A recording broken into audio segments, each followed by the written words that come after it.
ஓம் சாய்ராம். ஓம் சாய்ராம். ஓம் சாய்ராம். அத்தியாயம் 18-19. ஹேமபந்த் எவ்வாறு ஏற்றுக்கொள்ளப்பட்டு ஆசீர்வதிக்கப்பட்டார். திருவாளர் சாடே. திருமதி தேஜ்முக்கின் கதைகள். நல்ல எண்ணங்களின் அவா நிறைவேற்றத்தை ஊக்குவித்தல். உபதேச வகைகள். அவதூறு பேசுவது பற்றியும் உழைப்புக்கு ஊதியம் கொடுப்பது பற்றியும் போதனைகள். முந்தைய 2 அத்தியாயங்களில் துரித பிரம்ம ஞானத்தை விழைந்த பணக்காரர் பாபாவால் எவ்வாறு நடத்தப்பட்டார் என்பதை ஹேமபந்த் விவரித்தார். இந்த 2 அத்தியாயங்களிலும் ஹேமபந்த் தாமே பாபாவால் எவ்வாறு ஏற்கப்பட்டு ஆசீர்வதிக்கப்பட்டார் எனவும் எங்கனம் நல்ல எண்ணங்களை பாபா ஊக்குவித்து அவைகளை பலனளிக்க செய்தார் எனவும் விவரித்து ஆத்மீக முன்னேற்றத்தை பற்றியும் அவதூறு பேசுவது குறித்தும் உழைப்பிற்குரிய ஊதியத்தை பற்றியும் உள்ள பாபாவின் போதனைகளை அளிக்கிறார். முன்னுரை. தமது அடியவர்களின் தகுதிகளை முதலில் சத்குரு கவனிக்கிறார் என்பதும் பின்னர் அவர்கள் மனத்தை எல்லளவும் குழம்ப செய்யாமல் பொருத்தமான செயல்துறை கட்டளைகளை அளித்து ஆத்மானுபூதி என்ற லட்சியத்திற்கு தொடர்ந்து அவர்களை இட்டு செல்கிறார் என்பதும் நன்றாக அறியப்பட்டு உண்மையாகும். இவ்வகையில் சத்குரு எவைகளை உபதேசிக்கிறாரோ அல்லது கட்டளையிடுகிறாரோ அவைகள் பலர் அறிய வெளியிடப்படக்கூடாது என்று சிலர் கூறுகின்றார்கள். அவர்களுடைய உபதேசங்கள் பிரசுரிக்கப்பட்டால் பயனற்றவையாய் விடுகின்றன என்று சிலர் நினைக்கின்றார்கள். இக்கருத்து சரியானதென்று. சத்குருவானவரை ஒரு பருவ மேகம் போன்றவர். தமது அமிர்தத்தினை நிகர் மொழிகளை தங்கு தடையின்றி விரிவாக அனைத்து இடங்களிலும் பரவும்படி கருதறிய ஆனந்த மழை பொழிகிறார்கள். இவைகளை நாம் மகிழ்ந்தனுபவித்து நமது உள்ளம் நிறைவேறும் வரை ஜீர்ணித்து கொண்டு அதன் பின் தனி பயன் கருதி சேம ஒதுக்கீடு ஏதுமின்றி மற்றவர்களுக்கும் பரிமாற வேண்டும். நமது விழிப்பு நிலையிலே அவர் போதிப்பைகளை இந்நியதி பொருந்துவதுடன் இல்லாது கனவு நிலையில் அவர் நமக்கு அளிக்கும் காட்சிகளுக்கும் இது பொருந்துவதேயாம். உதாரணத்துக்கு ஒரு நிகழ்ச்சியை கூறுமிடத்து புத கௌசிக ரிஷி தாம் கனவில் கண்ட புகழ்பெற்ற ராம ரக்ஷா ஸ்தோத்திரத்தை பதிப்பித்தார். தனது குழந்தைகள் உடல் நலம் பொருட்டாக கசப்பான ஆனால் ஆரோக்கியமான மருந்துகளை அவர்களின் தொண்டைக்குள் வலிந்து புகட்டும் பாசமுள்ள தாயை போன்றே சாய்பாபா தமது அடியார்களுக்கு ஆன்மீக செயல் துறை கட்டளைகளை தெரிவித்தார். அவரது முறை திரையிடப்பட்டதோ இரகசியமானதோ அல்ல, ஆனால் முற்றிலும் வெளிப்படையானவை. அவருடைய கட்டளைகளை பின்பற்றிய அடியவர்கள் தங்களின் குறிக்கோளை எய்தினார்கள். சாய்பாபா போன்ற சத்குருக்கள் தமது அறிவாற்றல் என்னும் கண்களை திறந்துவிட்டு ஆத்மாவின் தெய்வீக அழகுகளை நமக்கு புலப்படுத்துகிறார்கள். இது செய்யப்படும் போது புலன் உணர்வு பொருள்களின் நமக்குள்ளே ஆசை மறைந்துவிடுகிறது. விவேகம், பகுத்துணர்தல், வைராக்கியம், பற்றுறுத்தல் என்னும் இரட்டை கனிகள் நமது கைகளுக்கு கிட்டுகின்றன. ஞானம் என்பது தூக்கத்தில் கூட துளிவிடுகின்றது. முனிவர்களின் சத்குரு தொடர்பை பெறும்போது, அவர்களுக்கு சேவை செய்யும் போதும், அவர்களின் அன்பை பெறும்போதும் இவைகள் அனைத்தினையும் நாம் எய்துகிறோம். தமது அடியவர்களின் அவாக்களை பூர்த்தி செய்யும் ஆண்டவன் நமது உதவிக்கு வருகிறார். நமது தொல்லைகளையும் கஷ்டங்களையும் நீக்கி நம்மை மகிழ்வெய்த செய்கிறார். ஆண்டவனாகவே கருதப்படும் சத்குருவின் உதவியே இம்முன்னேற்றத்திற்கு முழுவதுமான காரணமாகும். எனவே நாம் எப்போதும் சத்குருவை பின்பற்றியே இருந்து அவர் தம் கதைகளை செவிமெடுத்து அவரின் பாதத்தில் விழுந்து வணங்கி அவருக்கே சேவை செய்ய வேண்டும். இப்போது பிரதானமான கதைக்கு வருவோம். திருவாளர் சாடே. பல ஆண்டுகளுக்கு முன் பம்பாயின் கவர்னர் அழே பிரபுவால் அடக்கப்பட்ட குரோபட் நடப்பாட்சியின் போது சிறிதளவு பிரசித்தி பெற்றிருந்த திரு சாடே என்னும் பெருந்தகை ஒருவர் இருந்தார். அவர் வணிகத்தில் கடுமையான நஷ்டமடைந்தார். மாற்றமுள்ள பிரதிகூலமான சூழ்நிலைகளிலும் அவருக்கு பெருமளவு தொல்லை அளித்து கவலையடையவும் உள்ளம் சோர்வுற்றவும் செய்தன. இருப்பு கொள்ளாமல் இருந்து கொண்டிருந்த அவர் வீட்டை விடுத்து தொலை தூரத்தில் வெளியேறி போய்விட எண்ணினார். பொதுவாக மனிதன் கடவுளை நினைப்பதில்லை. ஆனால் இடர்பாடுகளும் பேராபத்துகளும் அவனை சூழும்போது அவன் ஆண்டவரை நோக்கி திரும்பி நிவாரணத்துக்காக வேண்டுகிறான். அவனுடைய தீய கருமங்கள் யாவும் முடிவுற்றதென்றால் முனிவர் ஒருவரை அவன் சந்திக்கும் வாய்ப்பினை கடவுள் ஏற்பாடு செய்கிறார். அம்முனிவரும் அவனுக்கு நலமளிக்கக்கூடிய வழிமுறைகளை உபதேசிக்கிறார். திரு சாடேவுக்கும் அத்தகைய அனுபவமே ஏற்பட்டது. தத்தம் தேவைகள் பூர்த்தி செய்யப்படவும் மனசாந்தி அடைவதற்கு ஏதுவாக சாய்பாபாவின் தரிசனத்தை பெற ஏராளமான மக்கள் திரளாக சென்று கொண்டிருக்கும் ஷீரடிக்கு போகும்படி அவருக்கு அவரது நண்பர்கள் அறிவுரை கூறினார்கள். அவருக்கு இக்கருத்து பிடித்திருந்தது. உடனே ஷீரடிக்கு 1917 வந்தார். பரபிரமமாகவும் சுயஞ்சோதியாகவும் கலங்கமற்றதாகவும் தூயதாகவும் உள்ள சாய்பாபாவின் ரூபத்தை கண்ணுற்று அவரது மனம் பதைப்பதைப்பதை விடுத்து சாந்தமுற்றது. தமது முற்பிறவிகளில் ஏற்பட்ட நல்வினைகளின் குவியலே தம்மை பாபாவின் புனித திருவடிகளுக்கு கொணர்ந்தது என அவர் நினைத்தார். அவர் உறுதியான மனத்திற்பம் வாய்க்க பெற்ற மனிதர். உடனேயே அவர் குரு சரித்திரத்தை பாராயணம் செய்ய தொடங்கினார். சப்தத்தில் அது 7 நாட்களில் பாராயணம் பூர்த்தியானது. அன்று இரவு பாபா அவருக்கு ஒரு காட்சியளித்தார். அது இவ்வாறானது. பாபா குரு சரித்திரத்தை தமது கரங்களில் வைத்துக்கொண்டு அதன் உட்பொருளை முன்னால் அமர்ந்து கவனத்துடன் கேட்டுக்கொண்டிருந்த திரு சாடேவிற்கு விவரித்து கொண்டிருந்தார். அவர் விழித்தெழுந்து பின்னர் தமது கனவினை நினைவு கூர்ந்து மிகவும் மகிழ்ச்சி அடைந்தார். அறியாமையினுள் குரட்டை விடும் தம்மை போன்ற ஆத்மாக்களை பாபாவின் எல்லையற்ற கருணை எழுப்பிவிட்டு குரு சரித்திர அமுதத்தினை சுவைக்கும்படி செய்கிறது என்று அவர் நினைத்தார். மறுநாள் காகா சாஹிப் தீக்ஷத்திடம் இக்காட்சியை பற்றி அவர் தெரிவித்து சாய்பாபாவிடம் அதன் பொருளை பற்றியும் நுட்ப குறிப்பினை குறித்தும் கேட்கும்படி வேண்டிக் கொண்டார். அதாவது 1 வாரம் பாராயணம் செய்தது போதுமா அல்லது மீண்டும் ஆரம்பிக்க வேண்டுமா என்பதாக. காகா சாஹிப் தீஷத்துக்கும் தமக்கு கிடைத்த ஒரு உரிய சந்தர்ப்பங்களை பாபாவை நோக்கி, தேவா, ஓ தெய்வமே, இந்த காட்சியால் திரு சாடேவுக்கு எதனை குறிப்பிடுகிறீர்கள்? அவர் சப்தத்தை நிறுத்திவிடலாமா, தொடர வேண்டுமா? அவர் ஒரு எளிய அடியவர். அவரது அவா நிறைவேற்றப்படுதல் வேண்டும். அவருக்கு காட்சியின் பொருள் விளக்கப்பட்டு அவர் ஆசீர்வதிக்கப்பட வேண்டும் என கேட்டுக்கொண்டார். பாபாவும் அவர் மற்றொரு சப்தம் பாராயணம் செய்த வேண்டும். அதை அவர் கவனமாக கற்பாராயின் அவர் தூயராகி நன்மை பெறுவார். பரமாத்மாவும் மகிழ்ந்து இவ்சம்சார வாழ்க்கையின் பந்தங்களினின்று அவரை விடுவிப்பார் என பதிலளித்தார். இச்சமயத்தில் ஹேமபந்த் அங்கே இருந்தார். அவர் பாபாவின் கால்களை பிடித்து விட்டு கொண்டிருந்தார். பாபாவின் சொற்களை கேட்டதும் அவர் தம் மனதில் பின்வருமாறு சிந்தித்தலானார். என்ன, திரு சாடே 1 வாரமே படித்து பரிசை பெற்றுக்கொண்டார். 40 ஆண்டுகளாக ஒரு பயணமின்றி நான் படித்து கொண்டிருக்கிறேன்.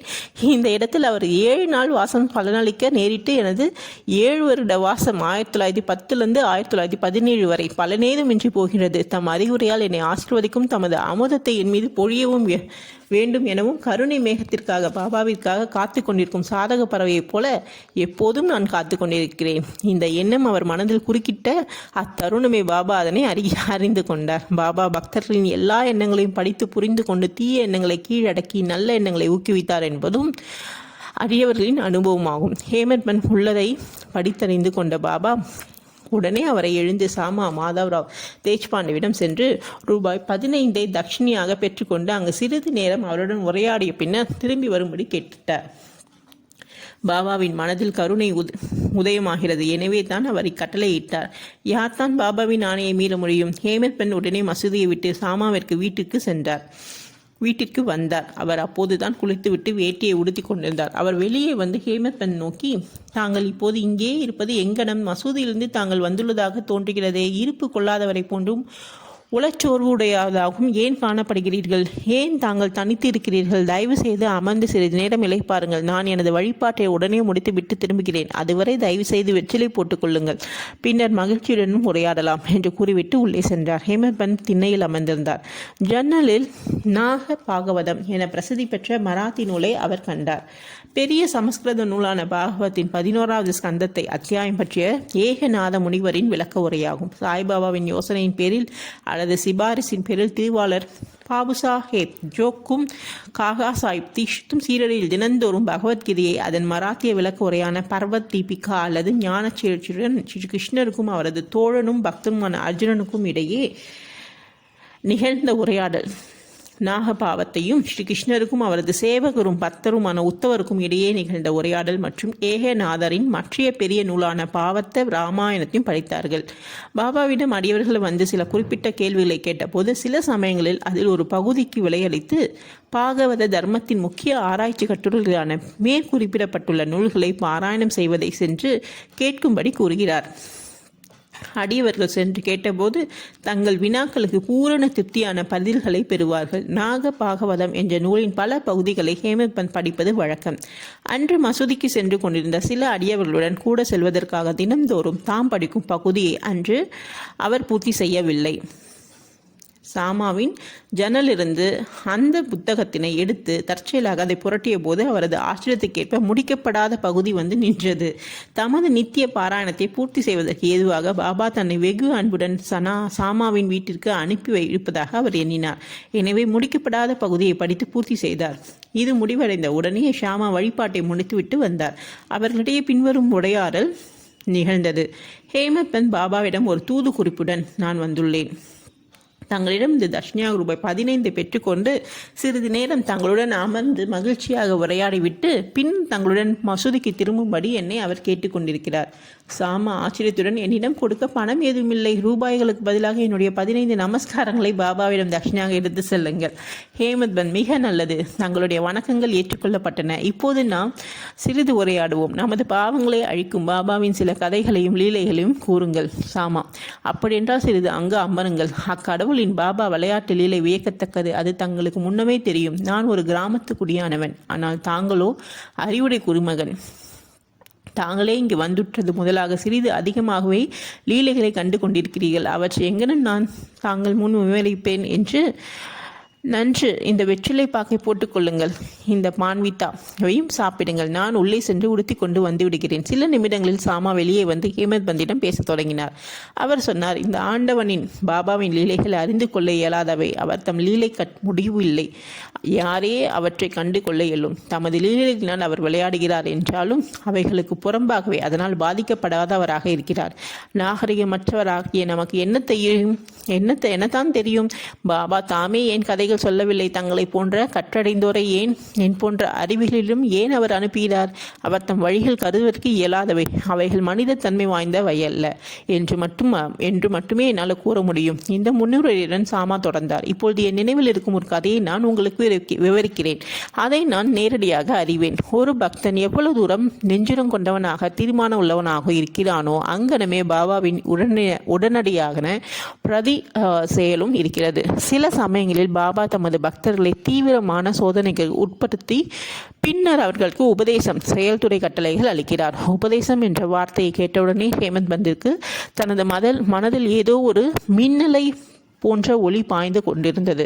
அவர் உடனே திரு சாடையின் குரு சரித்திர பாராயண கதையையும் நினைவு கூர்ந்து தமது பதைப்பதைப்பான மனதிற்கு அமைதியாக்கவே நிச்சயமாக பாபா தம்மை சாமாவிடம் அனுப்பியிருக்க வேண்டும் என்று எண்ணினார். என்றாலும் இந்த உணர்வை அடக்கி கட்டுப்படுத்தி கொண்டு சாமாவின் கதைகளை கேட்கத் தொடங்கினார். அவை அனைத்தும் பாபா தமது பக்தர்களிடம் எவ்வளவு அன்புடனும் பாசமுடனும் இருக்கிறார் என்பதை தெரிவிக்கின்றன. இவைகளை எல்லாம் கேட்ட ஹேமந்த் ஒருவித மகிழ்ச்சியை எய்தலானார். பிறகு பின்வரும் கதையை சாமா கூறத் தொடங்கினார். அடுத்தது திருமதி ராதாபாய் தேச்முக். ராதாபாய் என்ற பெயருடைய கிழவி ஒருத்தி இருந்தாள். அவள் காசாபா தேச்முக் என்பாரின் தாயாராவாள். பாபாவின் புகழை கேள்விப்பட்டு மேனர் நகர மக்களுடன் அவள் சீரடிக்கு வந்தாள். பாபாவின் தரிசனத்தை பெற்று மிகவும் திருப்தி அடைந்தாள். பாபாவை மிகவும் உள்ளார்ந்த அன்புடன் அவள் நேசித்தாள். தான் பாபாவை குருவாக ஏற்றுக்கொண்டு அவரிடமிருந்து ஏதேனும் உபதேசம் பெற வேண்டும் என்று தீர்மானித்தாள். அதை தவிர அவளுக்கு வேறு ஒன்றும் தெரியாது. பாபா அவளை ஏற்றுக்கொண்டு மந்திரம் உபதேசம் அளிக்காத வரையில் தான் சாகும் வரை உண்ணாவிரதம் இருக்கப் போவதாக கருத்து உறுதி பூண்டாள். தனது உறுப்பிடத்தில் தங்கி 3 நாட்களாக உணவையும் நீரையும் விட்டொழித்தாள். கிழவின் இந்த மிக கடுமையான பரீட்சையை கண்டு நான் திகிலடைந்தேன். அவள் சார்பில் பாபாவின் இடையிட்டு பகிர்ந்து பேசினேன். நான் கூறினேன், தேவா, தாங்கள் இவ்வாறாக தொடங்கியிருப்பது என்ன? தாங்கள் ஏராளமானவர்களை விடம் ஈர்த்து இருக்கிறீர்கள். தங்களுக்கு அக்கிழவியும் தெரியும். அவள் மிகவும் பிடிவாதமுடையவளாகும். தங்களையே முழுவதுமாக சார்ந்தும் இருக்கிறாள். தாங்கள் அவளை ஏற்றுக்கொண்டு உபதேசம் தந்தால் ஒழிய சாகுமுறை உண்ணாவிரதம் இருப்பதாக தீர்மானித்திருக்கிறாள். ஏதாவது மோசமாக நிகழ்ந்துவிட்டால் மக்கள் தங்கள் மீது பழி சுமத்துவார்கள். பாபா அவளுக்கு உபதேசிக்கவில்லை, அதன் விளைவாக அவள் மரணம் அடைந்தாள் என்று கூறுவார்கள். எனவே அவள் மீது கருணை கூர்ந்து அவளை ஆசீர்வதியுங்கள், அவளுக்கு அறிவுறுத்துங்கள். அவளது தீர்மான உறுதியை கண்டு பாபா அவளை கூப்பிட்டு அனுப்பினார். பின்வருமாறு அவளிடம் உரையாற்றி அவளது மனப்போக்கை மாற்றினார். ஓ அம்மா, தேவையற்ற சித்திரவதைக்குள் தாங்களே உட்படுத்தி கொண்டு ஏன் சாவை எதிர்நோக்குகிறீர்கள்? தாங்கள் உண்மையிலே எனது தாய். நான் தங்களது குழந்தை. என்மேல் இரக்கம் கொண்டு என்னை முழுமையும் கேட்பீர்களாக. நான் எனது சொந்த கதையை சொல்கிறேன். அதை கவனமாக கேட்பீர்களானால் தங்களுக்கு அதனால் நன்மை விளையும். எனக்கு ஒரு குரு இருந்தார். அவர் ஒரு மிக பெரும் முனிவர், மிக அருமையான அதிகமான கருணையுள்ளவர். நான் அவருக்கு நெடுங்காலம் சேவை செய்தேன், 12 காலம். எனினும் அவர் என் காதுகளில் எவ்வித மந்திரத்தையும் ஓதவில்லை. அவரை ஒருபோதும் விட்டு பிரியாமல் இருக்கும் அவருடனே தங்கி இருந்து அவருக்கு பாபா எப்போதும் பெண்களை அம்மா என்று தான் அழைப்பார். ஆண்களை காகா, பாபா, பாவ் என்றும் அன்புடன் அழைப்பார். இது ஒரு சிறிய குறிப்பு. அவருக்கு சேவை செய்யும் எப்பாடுபட்டாவது அவரிடமிருந்து சிறு உபதேசங்கள் பெற வேண்டும் என எனக்கு உரிய ஆர்வம் இருந்தது. ஆனால் அவருக்கு தமக்கே உரிய வழிமுறை இருந்தது. அவர் என் தலையை மொட்டையடிக்க செய்து 2 பைசாக்களை தட்சிணையாக கேட்டார். நான் அவர்களை உடனே அளித்தேன். எனது குரு முழு நிறைவாகவராய் இருப்பதால் அவர் ஏன் பணத்தை கேட்க வேண்டும்? அப்படியாயின் அவரை எங்கனம் பற்றச்சவர் என்று கூறியவரும் என்று தாங்கள் கேட்பீர்கள் என்றால், காசுகளை அவர் லட்சியம் செய்யவில்லை என்று நான் ஒளியும் மறைவின்றி பதில் கூறுவேன். அவைகளை கொண்டு அவருக்கு ஆக வேண்டியதென்ன? அவர் தம் 2 பைசாக்களான உறுதியான நம்பிக்கை, பொறுமை அல்லது விடாமுயற்சி, இவை 2 பைசாக்களை அல்லது பொருள்களை நான் அவருக்கு அளித்தேன். அவரும் மனம் மகிழ்ந்தார். எனது குருவிடம் தஞ்சமடைந்த நான் 12 ஆண்டுகள் இருந்தேன். அவர் என்னை வளர்த்தார். உணவுக்கும் உடைவுக்கும் பஞ்சமில்லை. அவர் முழுமையும் அன்புடையவராக இருந்தார். ஆம், அவரின் அன்பு அவதாரமே ஆவார். எங்கனம் நான் அவரை விவரிக்க இயலும்? அவர் என்னை மிக மிக அதிகமாக விரும்பினார். அவரை போன்ற குரு அபூர்வம். நான் அவரை நோக்கும்போது அவர் ஆழ்ந்த தியானத்தில் இருப்பதாக காணப்பட்டார். பின்னர் நாங்கள் இருவரும் பேரின்பத்தில் நிரம்பி விடுவோம். இரவும் பகலும் நான் பசி தாகத்தை மறந்து அவரையே ஆழ்ந்து நோக்கி கொண்டிருப்பேன். அவரின்றி நான் இருப்பு கொள்ளாதவன் நானேன். எனக்கு எனது தியானத்திற்கு அவரை தவிர வேறு எவ்வித பொருளும் இல்லை. அன்றி அவருக்கு பணிவிடை செய்வதை தவிர எனக்கு வேறு எவ்வித வேலையும் இல்லை. அவரே எனது ஒரே அடைக்கலம். எனது மனம் எப்போதும் அவர் மீதே உறுதிப்படுத்தப்பட்டிருந்தது. இதுவே ஒரு பைசா தட்சிணையாகும். சபூரி என்றால் பொறுமை அல்லது விடாமுயற்சி என்பது மற்றொரு பைசாவாகும். குருவிடம் நான் பொறுமையுடனும் மிக நீண்ட காலம் வரையும் அவருக்கு சேவை செய்தேன். இந்த ஸ்பூர்தியானது உங்களை இவ்வுலக வாழ்க்கை எனும் பெருங்கடலை கடப்பதற்குரிய தோணிலே இன்றி அக்கறை சேர்ப்பிக்கும். மனிதனிடத்தில் உள்ள ஆண்மையே சபூரி. அது பாவங்களையும் வேதனைகளையும் நீக்குகிறது. பல்வேறு வகைகளில் பேராபத்துகளை விளக்குகிறது. எல்லா அச்சங்களையும் அப்பால் அகற்றுகிறது. கடை முடிவாக உங்களுக்கு வெற்றியளிக்கிறது. சபூரி நற்பண்புகளின் சுரங்கம், நல்லெண்ணங்களின் கூட்டாளி.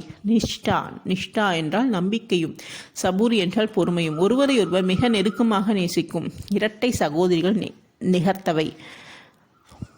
என்னுடைய குரு ஒருபோதும் வேறெதையும் என்னிடத்திலிருந்து எதிர்பார்த்ததில்லை. அவர் என்னை ஒருபோதும் புறக்கணித்ததும் இல்லை. எப்போதும் என்னை பாதுகாத்தார். நான் அவருடன் தங்கி வாழ்ந்தேன். சில சமயம் அவரை விட்டு பிரிந்து வாழ்ந்தேன். எனினும் நான் ஒருபோதும் அவர் தம் அன்புடைமைக்கு தேவையோ அன்பின்மையை கண்டதில்லை. தாய் ஆமையானது. தனது இளங்குட்டிகள் தன் அருகில் இருப்பினும், தன்னை விட்டு நீங்கி ஆற்றின் அக்கறையில் இருப்பினும் தனது அன்பு பார்வையால் பேணி வளர்க்கும். அதே விதமாக அவர் தம்முடைய கண்ணோட்டத்திலேயே எப்போதும் என்னை பாதுகாத்தார். ஓ அன்னையே, எனது குரு எனக்கு எவ்வித மந்திரத்தையும் போதிக்கவில்லை. பின்னர் நான் எங்கனம் தங்களது காதுகளில் மந்திரத்தை ஓத முடியும்? குருவின் ஆமையினத்தை நிகர்த்த அன்பு கண்ணோட்டம் ஒன்றே நமக்கு மகிழ்ச்சியை நல்கிறது. எவரிடமிருந்தும் மந்திரமோ உபதேசமோ பெற முயலாதீர்கள். என்னையே உங்களது எண்ணங்கள், செயல்கள் இவற்றின் ஒரே குறிக்கோளாக அமைத்துக் கொள்ளுங்கள். சந்தேகம் ஏதுமின்றி நீங்கள் நிச்சயம் பரமாத்தியம் வாழ்வின் ஆன்மீக குறிக்கோளை எய்துவீர்கள். என்னை உங்களது முழு இருதயத்தோடு நோக்குங்கள். பதிலாக நானும் அங்கனமே தங்களை நோக்குவேன். இம்மசூதியில் அமர்ந்து கொண்டு நான் உண்மையே பேசுகிறேன். உண்மையை தவிர வேறு எதுவும் பேசவில்லை. சாதனைகள் ஏதும், 6 சாஸ்திரங்கள், கைதேர்ந்த அறிவு ஏதும் தேவையில்லை. உங்களது குருவிடத்தில் நம்பிக்கையும் பற்றுறுதியும் கொள்ளுங்கள். குருவே தனி ஒருவரான நடத்துனர், இயக்குனர் என நம்புங்கள். தனது குருவின் பெருமையை அறிபவன், அவரையே ஹரிஹர பிரம்மம் என்ற திரிமூர்த்தி அவதாரம் என்று கருதுபவன் ஆசீர்வதிக்கப்பட்டவன். இவ்வாறாக அறிவுறுத்தப்பட்டு கிழவி உடன்பட்டாள். அவள் பாபாவை வணங்கி உண்ணாவிரதத்தை கைவிட்டாள். இக்கதையை கவனத்துடனும் கருத்துடனும் கேட்டுக்கொண்டிருந்த ஹேமந்த் அதன் குறிப்பு நுட்பத்தையும் பொருத்தத்தையும் குறித்து பெருமளவு ஆச்சரியத்தில் மூழ்கினார். பாபாவின் இவ்வதிசய நீலையை கண்டு கொண்டு உச்சி முதல் உள்ளங்கால் வரை அவர் உருங்கினார். அவர் மகிழ்ச்சி பெருக்கால் பொங்கி வழியிலானார். அவர் தம் தொண்டை அடைத்தது. ஒரு வார்த்தை கூட அவரால் பேச முடியவில்லை. சாமா அவரை நிலையை நோக்கி, தங்களுக்கு என்ன நேர்ந்தது? ஏன் மௌனமாகிவிட்டீர்கள்? பாபாவின் கணக்கற்ற லீலைகள் இன்னும் எவ்வளவை நான் விவரிக்க வேண்டும் என்று கேட்டார்.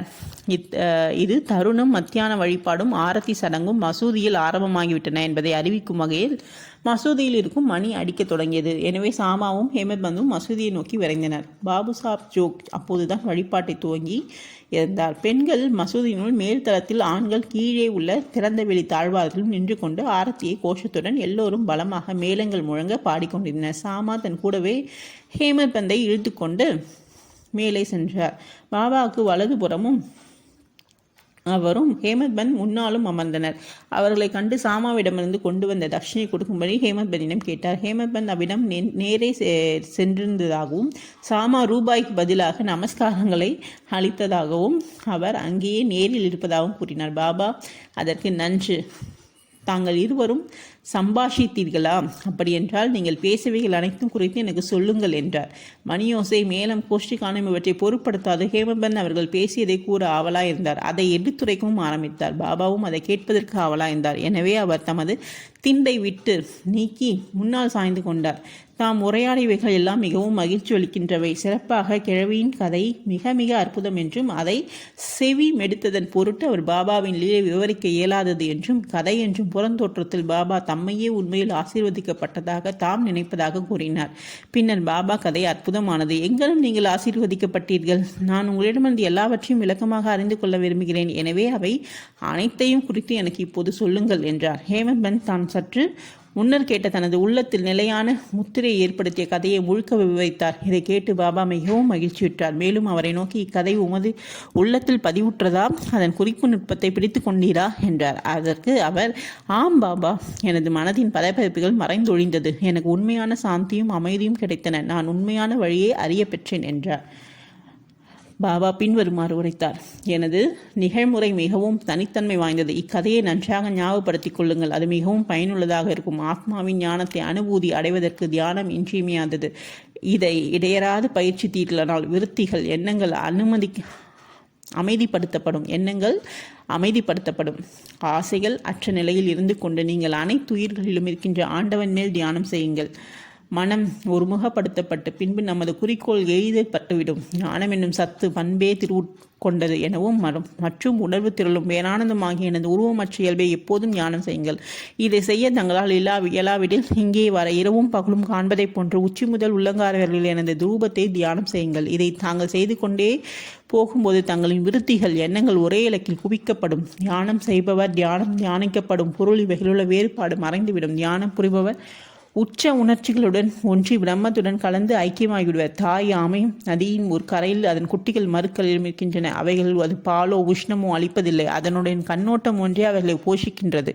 குட்டிகள் தமது தாயாரை ஞாபகத்தில் கொள்ளுதலை தியானிப்பதை தவிர வேறு என்றும் செய்வதில்லை. தாய் ஆமைகளின் கண்ணோட்டம் குட்டிகளுக்கு சாலூன்றி பெய்யும் அமுத மழையாகவும் ஊட்ட பண்பிற்கு மகிழ்ச்சியும் உள்ள ஒரே தோற்றுவையாகவும் இருக்கிறது. குருவுக்கும் சீடர்களுக்கும் இடையுள்ள உறவும் அத்தகையே ஆகும்.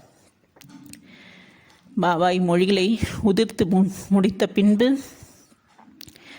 ஆரத்தி கோஷ்டிக்கான முடிவு பெற்றது. அனைவரும் உறக்க ஒரே குரலில், சச்சிதானந்த சொரூபியாய்க்கின்ற சத்குரு சாய்நாத் மகாராஜ் கி ஜெய் என்று கூறினார்கள்.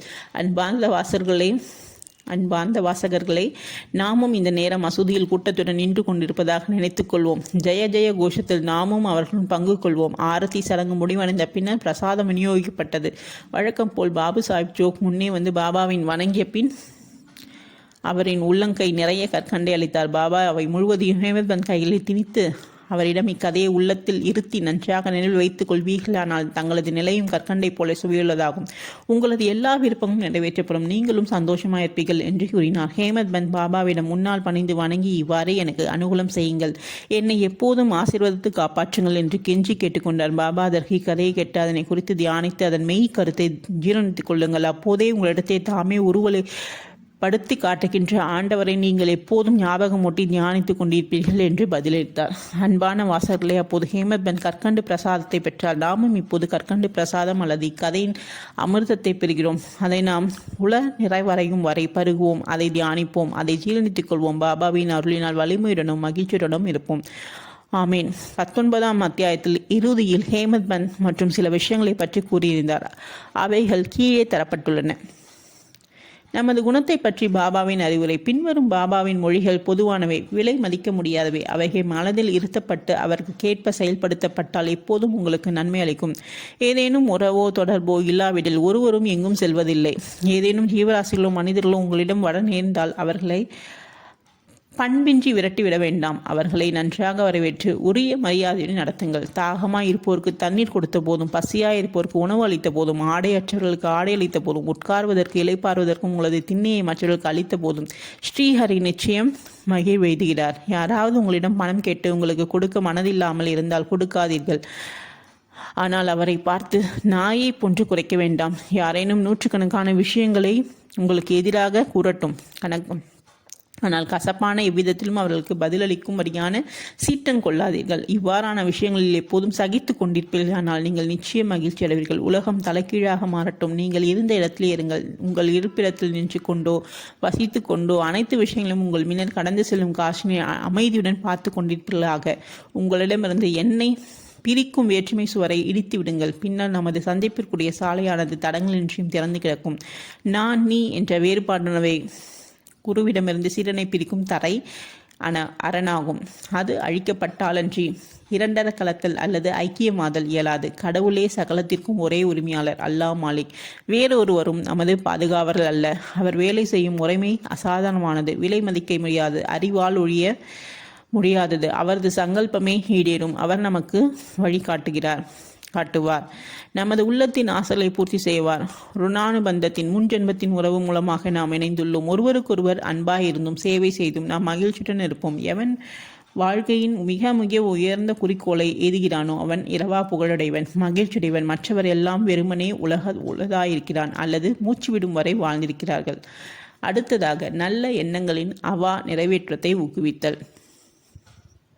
நல்ல எண்ணங்களை சாய்பாபா எங்கனம் ஊக்குவித்தார் என்பதை அறிவது சுவாரஸ்யமானது. அன்புடனும் பக்தியுடனும் முழுமையாக உங்களை நீங்கள் அவரிடம் சரணாகதியாக்கி கொள்ள வேண்டும். பின்னர் எவ்வளவோ விஷயங்களில் அடிக்கடி அவர் உங்களுக்கு உதவி செய்வதை காண்பீர்கள். தூக்கத்திலிருந்து எழுந்த உடனே உங்களுக்கு ஏதாகிலும் ஒரு நல்ல எண்ணம் உதிக்கின்ற போது அதை பின்னிய பதற்பொழுதில் உள்முதிர்வு அனுசரித்தால் உங்களது மனத்தின் அறிவுத்திறம் திறந்து வெளியிடப்பட்டு மனது அமைதி அடையும் என்று யாரோ ஒரு முனிவர் கூறினார். ஹேமத் பந்த் இதை முயற்சிக்க விரும்பினார். ஒரு புதன்கிழமை இரவு படுக்க போகும் முன் அவர் சிந்தித்தார். நாளை வியாழக்கிழமை ஒரு புனிதமான நாள். ஷீரடியும் மிகவும் புனிதமான இடம். எனவே நான் நாளை முழுவதும் ராமநாமத்தை நினைவூட்டிக் கொள்வதிலும் போற்றுவதிலும் கழிப்பேன். என்றவாறு அவர் உறங்கினார். அடுத்த நாள் காலை அவர் தூயில் நீங்கி எழுந்தபோது எவ்வித முயற்சியும் இன்றி ராமநாமத்தை நினைவு கூர்ந்தார். நமது காலை கடமைகளை அவர் முடித்து கொண்ட பின் மலர்களுடன் பாபாவை காண சென்றார். தீக்ஷிலிருந்து வாடாவிலிருந்து புறப்பட்டு புட்டி வாடாவை தற்போதைய சமாதி மந்தி சடந்து கொண்டிருக்கும் அதே தருணத்தில் பாபாவுக்கு முன்னால் மசூதியில்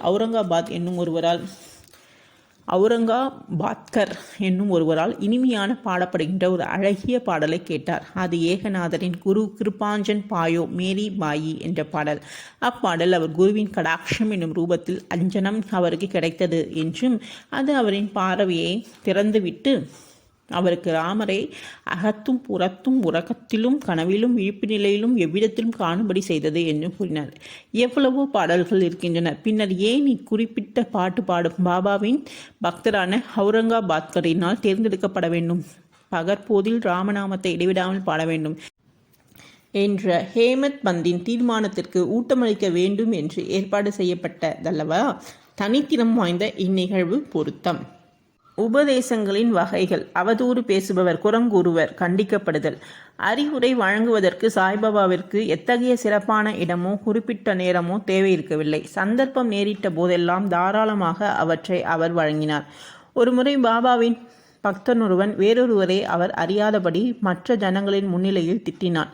தனது சகோதரரின் நன்மைகளையெல்லாம் புறந்தோக்கி கொண்டு அவரின் குறைபாடுகள் குறித்து கேட்போர்கள் அருவருக்கும்படியாக கருத்தூன்றி விவரித்து பேசலுற்றான். அவசியமின்றி மற்றவர்களை புறங்கூறுவது மக்களுக்குரிய ஒரு மனப்பாங்காக இருப்பதை பொதுவாக நாம் காண்கிறோம். முனிவர்கள் இந்த புறங்கூறுதலை வேறொரு கோணத்திலிருந்து நோக்குகிறார்கள். அழுக்கை நீக்குவதற்கு பல வழிகள் இருக்கின்றன, மண், நீர், சோப்பு முதலியானவை. ஆனால் புறங்கூறுபவனுக்கோ அவனுக்கே உரிதான வழி இருக்கிறது. அவன் மற்றவர்களது அழுக்கை குறைபாடுகளை தனது நாவினால் அகற்றி நீக்குகிறான். ஒரு வகையில் அவன்தான் திட்டப்படுகின்றவனுக்கே உதவுகிறான். இதற்காக அவனுக்கு நன்றி செலுத்த வேண்டும். புறங்கூறுபவனை திருத்துவதற்கு அவருக்கே உரியதான வழி இருக்கிறது.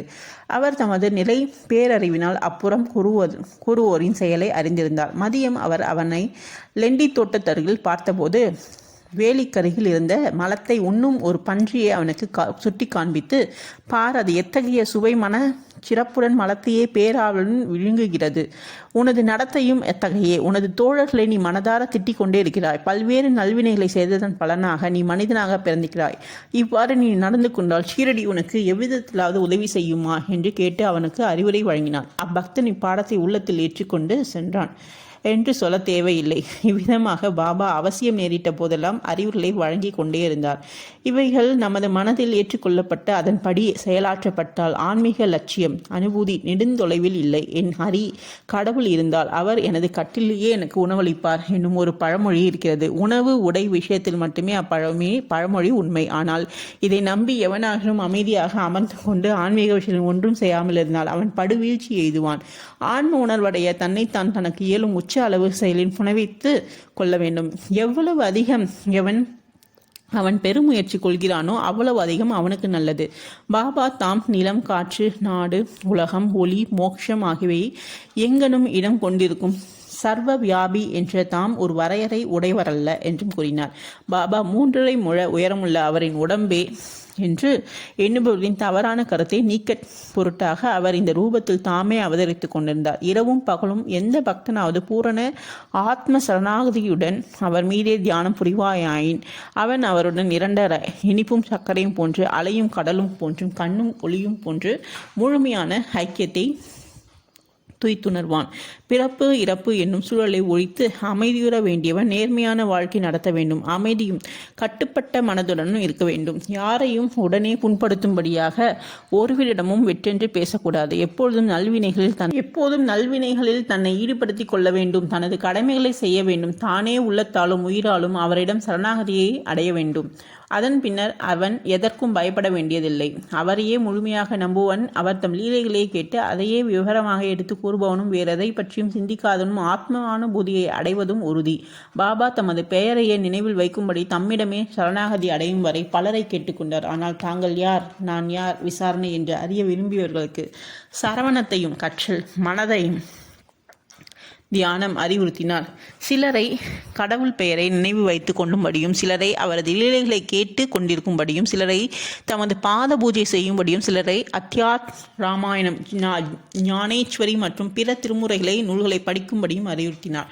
சிலரை தமது பாதத்தடையில் அமரும்படியும் நிறுத்தி வைத்தார். சிலரை கண்டாவோ கோவிலுக்கு அனுப்பினார். சிலரை விஷ்ணுவின் 1000 நாமங்களை ஜபம் செய்யும்படியும் மற்றும் சிலரை சாந்தோக்கிய உபநிஷம் கீதையை கற்கும்படியாகவும் கூறினார். அவர் தம் உபதேசங்களுக்கு எவ்வித வரையறைவோ கட்டுப்பாடோ கிடையாது.